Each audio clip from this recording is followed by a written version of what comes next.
Hey everyone, welcome back to the channel. I'm here with another Stihl engine. This model happens to be the FS75.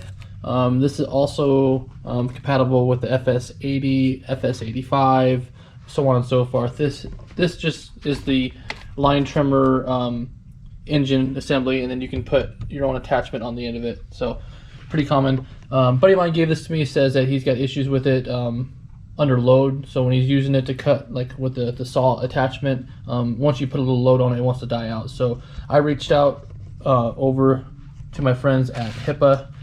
I used their new website, HiPa360.com, and I ordered up a kit. It comes with everything I need. Got it to me in 3 days. It's going to have my carburetor, it's going to have a spark plug, it's going to have an intake filter, all that stuff. So we're going to go ahead and remove the carburetor off of this one, the spark plug, and the in fuel tank filter, and put them all back together and see if we can't get this thing working properly.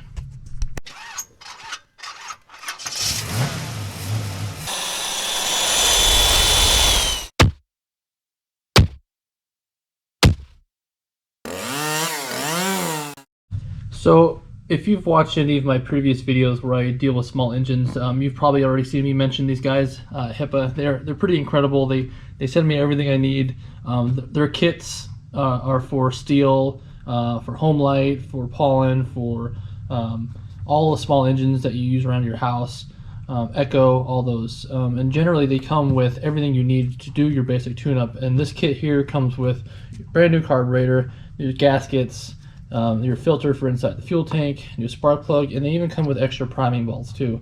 So all of this is for $30 to $35. If this is something that you guys want, I'll link to their website in the description below, and I'll link also to the part number for this particular kit too. So let's get to it and replace this stuff. All right, so the carburetor on these small engines are right behind the intake filter here. So you're gonna pull the cover off. You're gonna pull the little tiny filter out of here, and then you'll see these two bolts. You're going to pull these two nuts off, and then this cover, plastic cover, comes off, and then it'll reveal the carburetor.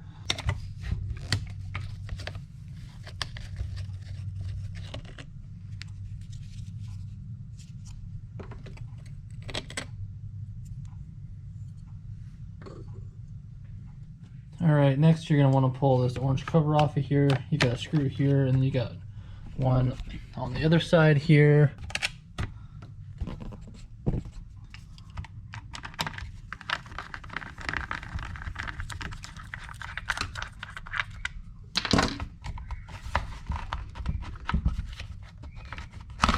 That's it. And now you've got easy access to the carburetor itself. So next, what you want to do is make a note of where your fuel lines are going in and out. You got a supply line to your carburetor, and then you've got a return line going back to your tank. So just all it takes is just a little bit of tugging, and those lines come out like so. Then once you've got the fuel lines off, you're going to want to take and slide the carburetor back a little bit, so that way you can get to your throttle cable. Kind of hard to see here, but your throttle right here. You give yourself a little slack, and you just pull the little cable off, and then boom, carburetor's off. And that's really it. That's all there is to it. Alright, before I go any further, what I like to do is match up carburetors and make sure that they're identical before I try to put the new one back in. You just put them side by side and make sure all your adjustment knobs are in the same place, your throttle linkage assembly is in the same place, your fuel inlet and outlet are in the same place, and this all looks to be pretty good. So discard the old one, and we're going to put the new one on. We're going to want to use a gasket here. So you take and make sure the new gasket lines up to all the holes on the new carburetor. Once you verify that that is, you slide it on the bolts, and then you can reattach your throttle linkage.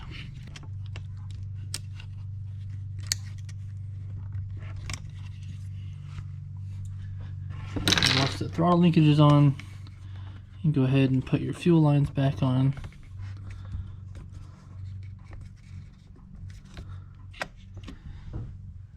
And then your gasket for the outside, making sure everything lines up with the intake hole and there's no restriction. And that's good there. Alright, at this point what I want to do, before I put the orange plastic cover on, because that's the next step, I'm going to want to take the spark plug out of here. It'll just be easier. So I'm going to pull that off. And then I need to get a socket for the spark plug.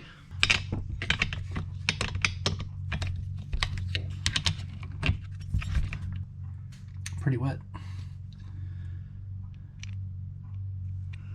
Now pay close attention when you put this new stuff on. You notice the gap difference.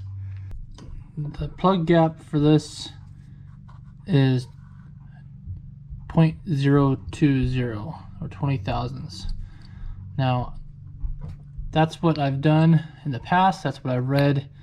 If that's not it and you're a Stihl expert, first of all, why are you watching this anyway? And second of all, I don't care, it works. Everything that I have that I gap at that works well, so that's what I'm going to do. Okay, plugs in, plug wires back on.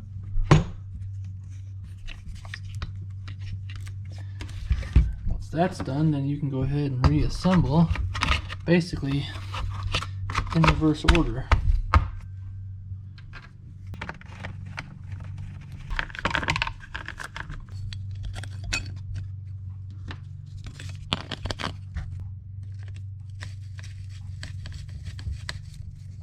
Once that's all reattached, put your filter in, and then your cover.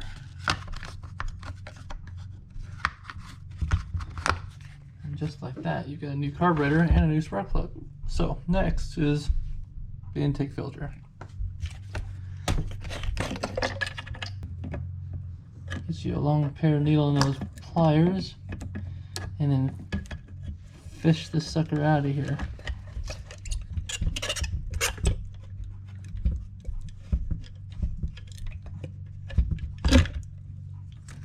There we go.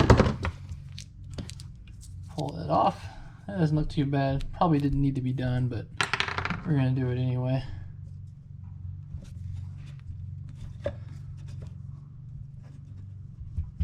Alright. And you pop new one in, make sure you push it down all the way into the tank. Okay, it's all reassembled. Got a new fuel tank filter. Got a new carburetor, new spark plug. Spark plug's properly gapped, so we're going to prime it. Make sure we get fuel up to, there we go. Got fuel. Make sure we're in the start position.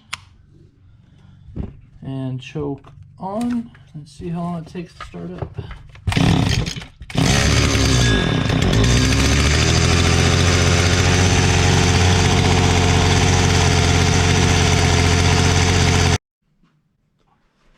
Alright guys, that's it. That's how it's done. Pretty simple, pretty straightforward. There's not much to these small engines. 9 times out of 10, if you got any sort of runnability issue, it's either going to be the spark plug or the carburetor, and usually really cheap and easy to fix. So thanks for sticking around. If you like what I do on this channel, please consider subscribing and hit that like button for me. Alright, we'll see you guys in the next one.